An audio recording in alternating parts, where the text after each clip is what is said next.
George. Donc je pense que je peux pas vraiment faire un résumé. Enfin ça commence comme ça, donc voilà. On voit une jeune fille qui prend de la drogue, puis qui s'évanouit.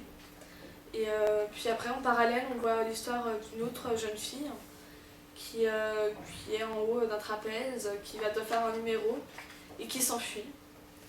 Et on voit les parallèles en fait entre ces deux histoires. Donc la première jeune fille, on découvre un peu qu'elle est quand même assez connue, que c'est une actrice. Voilà, on la voit sur son lit d'hôpital. Et puis on voit l'autre qui essaie de s'enfuir.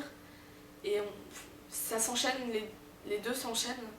On voit des liens qui sont un petit peu fragiles. Par exemple, on voit par exemple à un moment, on passe d'une histoire à l'autre par un programme de télévision. Et on fait en quelque sorte un parallèle de cette jeune fille qui essaie de se sauver de ce cirque et l'autre qui essaie de se sauver de ce coma.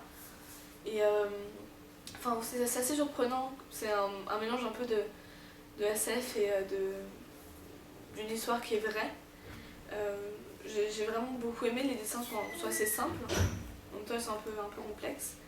Donc c'est un univers qui est assez particulier. On comprend à la fin en fait. Pendant toute la bande dessinée, on est perdu. Puis à la fin, on comprend ce qui se passe. Donc c'est une très belle bande dessinée avec. Le scénario est vraiment génial. Mais j'ai beaucoup apprécié et je le conseille.